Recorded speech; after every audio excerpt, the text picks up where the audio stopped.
लेकिन ये 100% पाखंड ही।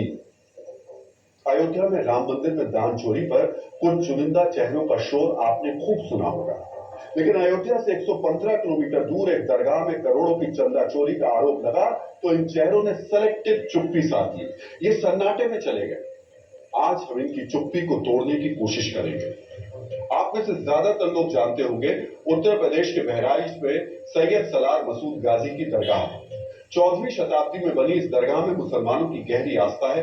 यहां हम आपको यह जरूर बताना चाहेंगे कि सैयद सलार मसूद गाजी फकीर नहीं था, वो आक्रमणकारी महमूद गजनवी का रिश्तेदार था, गजनवी का सेनापति था। फिर भी इस आक्रमणकारी की मजार में कुछ लोगों की आस्था है, ये उनका निजी विषय।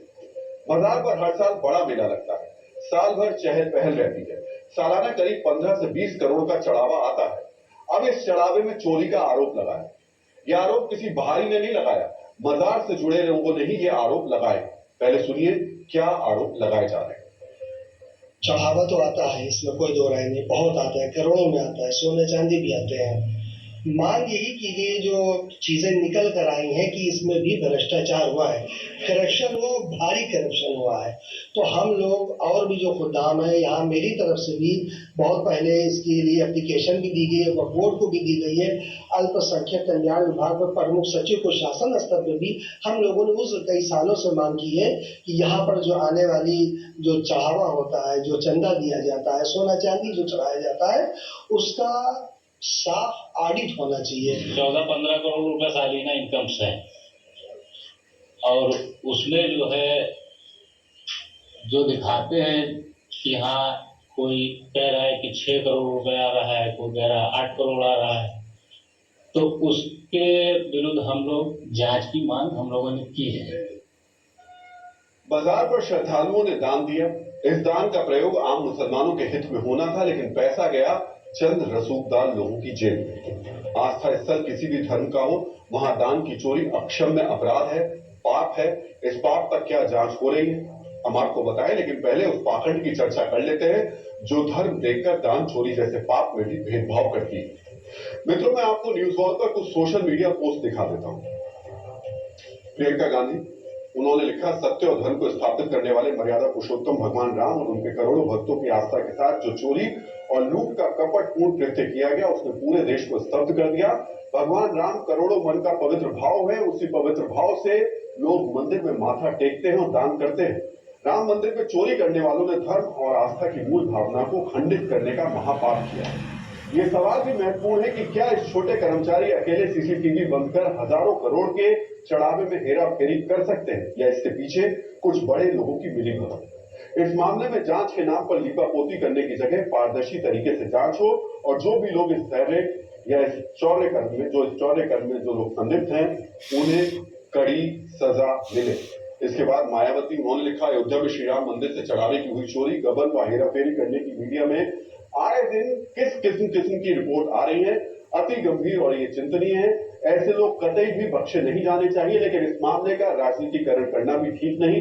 साथ ही अब यहाँ मंदिर में श्रद्धा के चढ़ावे आदि में कोई भी शिकायत ना आए, इसके लिए देश के दूसरे विख्यात प्रसिद्ध मंदिरों में चढ़ावे आदि के हिसाब किताब के लिए जो वहां व्यवस्था है, उनका यहाँ अयोध्या में भी अनुसरण करके इस प्रकरण को जल्द ही सुलझाना चाहिए, तो ये उचित होगा। इतना ही नहीं, देश में राजनीति का अपराधीकरण व अपराध का राजनीतिकरण और धर्म का राजनीतिकरण एवं राजनीति का अंधधर्मीकरण ना किया जाए तो ये सही है और संवैधानिक होगा। ऐसी बीएसपी की राजनीतिक पार्टियों को देश व जनहित में सलाह और साथ ही देशवासियों से अपील।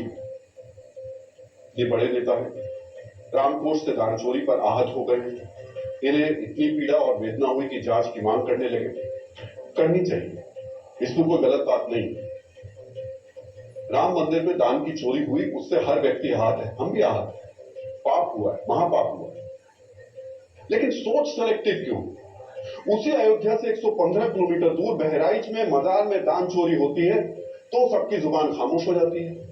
आस्था स्थल को मिले दान की गड़बड़ी में भी ये धर्म का अंतर करते हैं। ये सार्वजनिक जीवन में समानता दिखाने वाली न्यूनतम मर्यादा का पालन भी नहीं करते। एक वर्ग की सेलेक्टिव चुप्पी के बीच उत्तर प्रदेश की सरकार और प्रशासन मजार में दान चोरी को लेकर सक्रिय है। मसूद गाजी की दरगाह पर चढ़ावे में भ्रष्टाचार के आरोपों की जांच कराई जा रही है। सिर्फ 1 साल नहीं, पिछले 10 साल के लेन देन के रिकॉर्ड की जांच हो रही है। निम्नताओं का विषय है तो उनके अपडेट प्रस्तुत नहीं होने के कारण रिकमेंड किया गया है कि पिछले 10 वर्षों का पूरा वित्तीय पहलू की जांच वक्फ बोर्ड द्वारा की जाए और उसके अतिरिक्त जहां पर कुछ अन्य नियुक्तियों को लेकर नियमितताएं थी उसको पॉइंट आउट करते हुए उस पर विधिपूर्वक आवश्यक कार्रवाई करने के लिए रिकमेंड करके वक्फ बोर्ड को भेजा गया है। आचार्य चाणक्य ने कहा है कि स्वार्थ में अंधा व्यक्ति ना तो सच देख पाता है, ना कानून, ना ही दूसरों का दर्द। ऐसा व्यक्ति समाज के हित में कभी नहीं सोच सकता। मजार में चंदा चोरी पर सेलेक्टिव चुप्पी साधने वाले नेता अपने राजनीतिक स्वार्थ में डूबे हैं। अपने हित के लिए सालों से हो रही धांधली पर मौन है। मित्रों, यहां हम आपको यह भी बताते हैं कि सैयद सलार मसूद गाजी की मजार में चंदा चोरी कैसे होती थी, कौन कौन आरोपी हैं। सबसे पहले समझिए मजार को इनकम कहां से होती थी।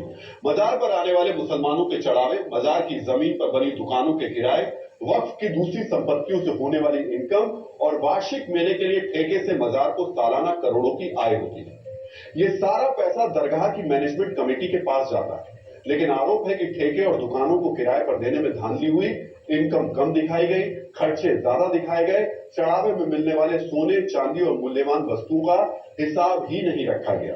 धांधली को छिपाने के लिए 10 साल से ज्यादा समय से चढ़ावे का रिकॉर्ड ही नहीं रखा गया, यानी 10 साल से कोई रिकॉर्ड नहीं था। अब ये भी समझते हैं कि मजार को मिले दान के धन में धांधली का आरोप किस किस पर लगा है। दरगाह मैनेजमेंट कमेटी के मौजूदा चेयरमैन बकौल्ला और पूर्व चेयरमैन शमशाद अहमद का निधन हो चुका है। समाजवादी पार्टी के नेता यासर शाह बहराइच से विधायक रहे, समाजवादी पार्टी की सरकार में मंत्री रहे, मजार मैनेजमेंट कमेटी के सदस्य हैं। इनका मजार के कामकाज में खासा दखल है। मजार से जुड़े कुछ खादिम यानी सेवक, इन खादिमों का चढ़ावे में हेरफेर का आरोप है। सोचिए 10 साल से मजार में चंदे की चोरी हो रही थी, हर तरफ चुप्पी थी, शिकायत हो रही है, लेकिन कोई एक भी शब्द नहीं बोल रहा। ये वही नेता हैं जिन्होंने राम मंदिर में दान चोरी पर हजारों शब्द एक सुर में खर्च कर दिए। ये बताने की, नैरेटिव बनाने की कोशिश शुरू हो गई, देखो राम मंदिर में दान चोरी हो रही। कुछ लोग 2 कदम आगे बढ़ गए, राम मंदिर से वो सनातन तक पहुंच गए, हिंदुत्व तक पहुंच गए, हिंदुओं तक पहुंच गए। जिन्होंने दान चोरी की उसके साथ साथ पूरे हिंदू और हिंदुत्व पर सवाल खड़े कर दिए। समझिए, सेलेक्टिव चुप्पी है। क्यों? क्योंकि ये मामला जो है वो एक मजार से जुड़ा हुआ है। सन्नाटा इसलिए है क्योंकि इससे जुड़े लोग राजनीतिक हैसियत रखते हैं। ये शातिराना मौन ज्यादा दिन टिक नहीं पाएगा, क्योंकि जांच शुरू हो गई है और जल्द ही मजार के चंदे में हेरफेर करने वाले कानून की गिरफ्त में होंगे। मित्रों, अब हम आपको राम मंदिर में चोरी करने वालों के पाप से जुड़ी एक्सक्लूसिव जानकारी शेयर कर रहे हैं। आप मेरी बाईं तरफ अयोध्या के 14 कोसी परिक्रमा मार्ग का वीडियो देख रहे होंगे। वीडियो में आपको कुछ पुलिस वाले दिख रहे हैं। लाल टी शर्ट पहने सफेद गमछे से मुंह छिपाए एक शख्स दिख रहा है। ये दान चोरी का आरोपी अविनाश शुक्ला है। ये शख्स अयोध्या में राम मंदिर से दान के पैसों की चोरी करने वाले गिरोह का मास्टरमाइंड है। अयोध्या में राम मंदिर से 14 कोसी परिक्रमा मार्ग करीब 3.5 किलोमीटर दूर है। पुलिस अविनाश शुक्ला को लेकर उस जगह पहुंची थी जहां आरोपी देव कोष से चुराए गए धन का बंटवारा करते थे। इसी जगह पर आरोपियों ने कुछ कीमती वस्तुएं भी